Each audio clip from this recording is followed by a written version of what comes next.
The world will mark World Book and Copyright Day. It's a day to remind us just how powerful books are in shaping minds and cultures and futures.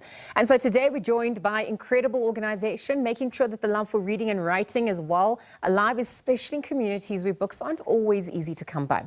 So we're joined virtually by National Director of Nwala Writers, Muofhe Mulovhedzi, a literary organization doing amazing work through their foundation, building book clubs, hosting storytelling events, training young writers, and even turning reading into a competitive sport for schools. So they've been creating spaces for people to fall in love with words and stories and ideas, and that's been happening since 2015. And they are now here joining us to tell us a little bit more about how they are helping South Africa write a better future, one read at a time. Muofhe Mulovhedzi, on that note, welcome to the show. Thank you so much, and hello to your viewers.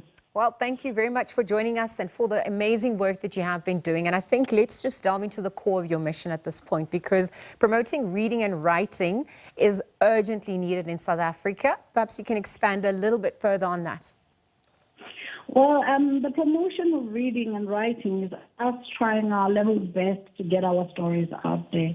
The biggest concern, especially for the African continent, is that our history and our stories are not put down on pen and paper. And with our organization, our main mission is to make sure that we get books in the hands of children and we get everybody reading, because it is important, and it is, in fact, the foundation of how stories were told to people. It's also the foundation of how we can get South Africa to learn about who they are and where they're going.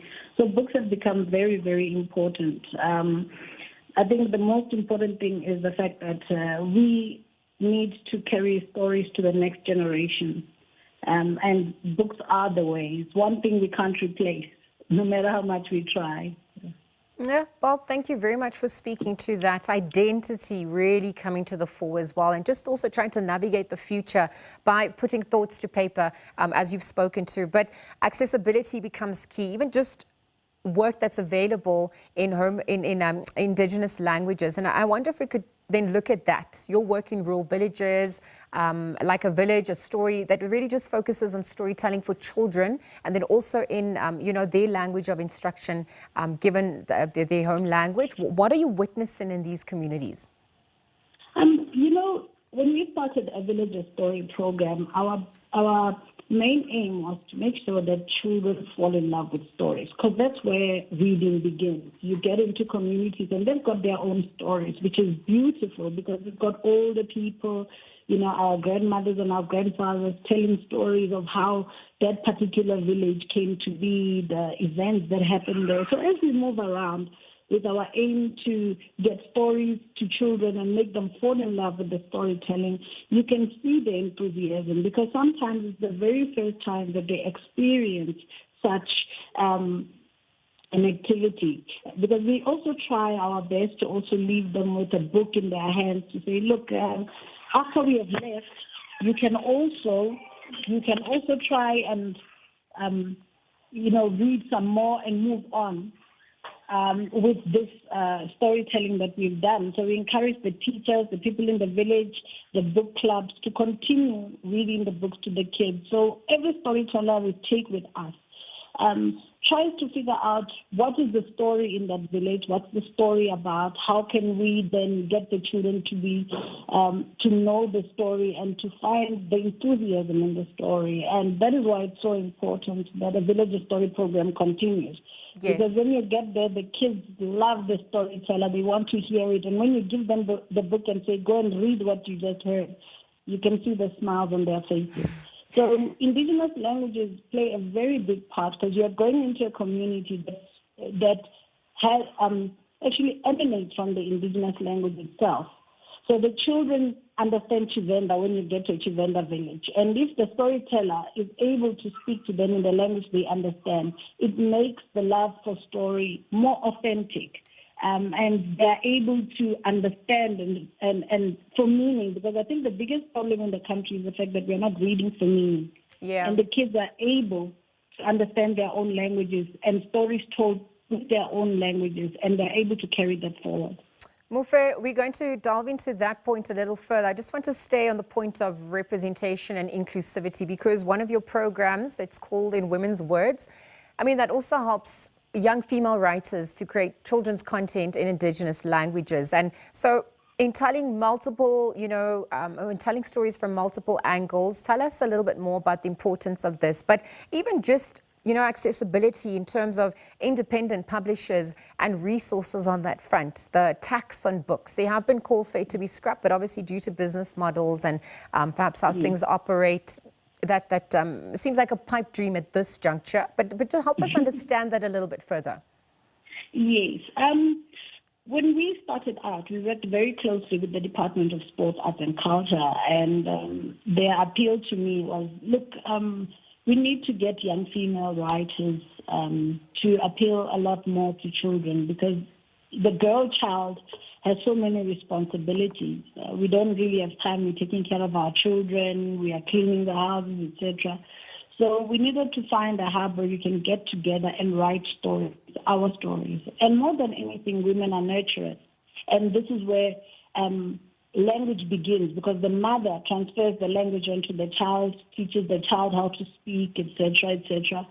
So when we actually started the women's program, we took young women from all over the villages in the country, except for Western Cape and KZN. So 7 provinces were represented, and we aimed to actually get the indigenous languages that were not well represented, like your isiNdebele, Xitsonga, Tshivenda, Sepedi, so that they can actually start writing for our children in the villages, because those children didn't have books of indigenous languages that appeal to them just for story, not for school, but just for story. So that program has grown quite big, because we've moved around the country with them. They have become our storytellers as well. And their material now is what we leave with the kids. We've also partnered as well with SA Books Online, so that SA Books Online, when we meet other writers for children, especially the female ones, they can take the books and make sure there's a market for them, because that's also the other problem, the access to the market for the simple writer, the one who's not in the formal chain. We call them the independent writers, and they go with independent publishers. So they needed a place where they could sell their books, and their books could be distributed so that they're able to count how much are they making, because it's also a business at the end of the day. So SA Books Online came on board and said, look, we are willing to give distribution to the writers. Even in the remote villages, they're able to send books there to the kids.